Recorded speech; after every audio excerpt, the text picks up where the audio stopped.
Hello guys! Hello Fire Sign! Hello Leo, Aries, Sagittarius! Welcome dito sa aking channel, Kapalaran 888. Welcome! Fire Sign, Leo, Aries, Sagittarius. Alamin natin ang weekend reading mo ngayong Sabado at Linggo. It's March 16 hanggang 17. Para to sa lahat ng Fire Sign, Leo, Aries, Sagittarius. Okay. First card natin is number 2, balance, and clover. Diba? Pag sinabing balance sa clover, it's either may matatanggap ka or may natanggap kang pera. Parang ganun. Pwedeng sumweldo ka ng advance. If negosyante ka, medyo tumaas yung revenue mo, yung benta mo for this day, for this weekend. Or pwedeng dito sinasabi na may papasok na good luck and good fortune or pwedeng may good luck and good fortune na naghihintay sa'yo this weekend. May potential na yumaman ka sa kung ano-ano itong ginagawa mo sa ngayon. Kung business ka, business-minded person, or pwedeng yung iba sa iyo dyan, marami kayong mga iniisip na ideas kung paano kumita. Dito sa barahang clover na to, sinasabi na eto yung pwedeng maging dahilan para maging balance yung financial mong buhay. Okay?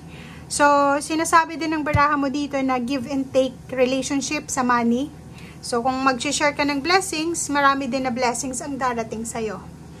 Next card is number 13, number 4. Dito sinasabi ng baraha na mag-iingat tayo, Fire Sign, Leo, Aries, Sagittarius, lalo na yung mga babae na mga Fire Sign, Leo, Aries, Sagittarius. Kasi hindi lahat ng mga nakangiti sa'yo ay kaibigan mo.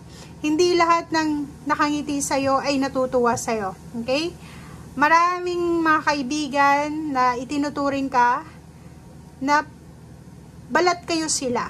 Parang gano'n. So, mag-iingat ka. Kailangan mong umiwas ka sa mga alam mo na hindi naman authentic yung pakikisama sa'yo. Number 18, number 9, dito sinasabi ng baraha sa'yo na siguro naghahangad ka ng loyalty sa isang relationship dito. 'Di ba?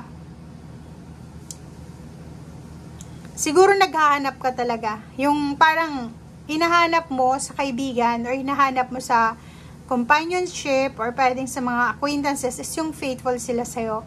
Pero yun na nga, ang sabi ng baraha sa'yo dito na hindi tayo sigurado kung etong mga taong itong humaharap sa'yo is totoo sila or fake. Kasi hindi mo hawak kung ano yung isip nila, and at the same time, may kanya-kanya tayong isip and may kanya-kanya tayong ugali or attitude. Okay? And wala naman tayong control sa kanila if ayaw nila sa atin or may mga naiinis sa'yo, wala naman tayong control doon. Okay? So, yun. Next card natin is High Priestess and Four of Cups. So, nakikita ko sa'yo dito yon, may naghihintay sa inyo, waiting kayo. Pwedeng may mga Fire Sign, Leo, Aries, Sagittarius na naghihintay ng, for example, forgiveness or reconciliation.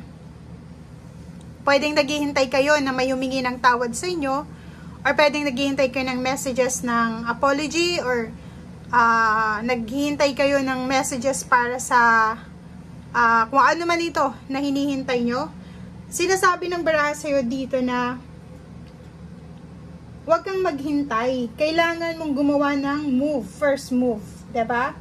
Kasi itong High Priestess na to, sinasabi na kailangan mong makinig sa iyong intuition kasi parang mayroon kang namang mga ginawa na hindi maganda, which is hindi sa lahat ng oras tayo ay tama.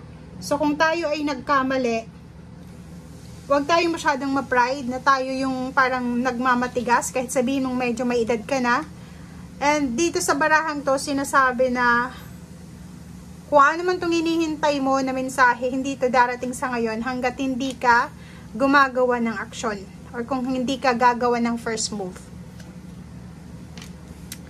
Okay, yung problema mo sa pera, If ever man may problema kayo sa pera, sa salapi, sa trabaho, financial, or ano pa man, sinasabi ng baraha sa'yo na magkakaroon ka this weekend ng pagkakataon para makapag-start over. Okay? So, for example, marami kang utang. Pwedeng, itong mga utang mo na to is magkakaroon ka ng pagkakataon para makabayad. So, may new beginnings dyan. Diba? So, if ever man na nasa ganito kang sitwasyon na 5 of coins, 5 of pentacles, na feeling mo hirap na hirap ka sa pagmamanage ng pera mo, or feeling mo wala nang way out, wala nang pintuan palabas sa problema sa pera, nagkakamali ka doon kasi zero the full, sinasabi ng baraha na kailangan mo lang maging courageous, maging strong, magtiwala ka sa Panginoon, sa sarili mo. Lahat ng mga pangangailangan mo ay ipoprovide yan ng Panginoon as long as yung faith mo sa Kanya ay sobra-sobra. Diba? Kasi siya lang yung may makapangyarihan dito sa mundo. Siya yung may control. Okay. So, dito naman, kung makikita mo may 7 of coins, it's either naghihintay ka ng trabaho, offer ng work.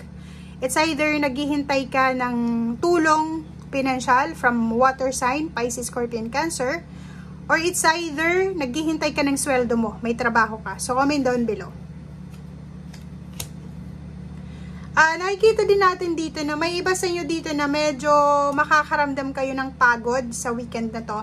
Diba, fire sign? So, kung makikita mo dito, medyo pagod ka sa kakaisip siguro sa pagdedesisyon, or medyo pagod ka sa mga nangyayari sa paligid mo na hindi mo masyadong maintindihan. Ang Justice card na to, tsaka Lovers, nakikita natin dito na posibleng may mga magse-celebrate ng wedding anniversaries, may magpapakasal, may posibleng contract signing ng dalawang taong nagmamahalan. Like for example, nag-decide sila na magsama, kumuha ng isang bahay or apartment. So, pwedeng pipirma silang dalawa ng kontrata. Nakikita din natin dito na may karma na posibleng dumating sa relationship mo. So, kung faithful ka sa karelasyon mo, syempre, good karma yung papasok sa'yo. Diba? So, Palace of Coins and Knight of Cups. Whoa. So, nakikita natin dito, guys, na if you're a single, posibleng may manligaw sa'yo for sign na financially stable na individual. So, pwedeng mayaman siya, may sariling bahay, may stable na income, may negosyo, capable siya sa lahat. Parang gano'n yung sinasabi ng baraha.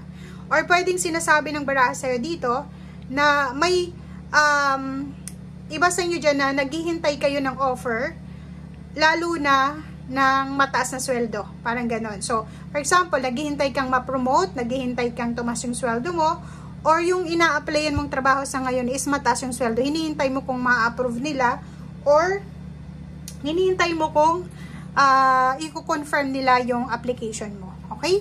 Thank you guys and see you again. Bye!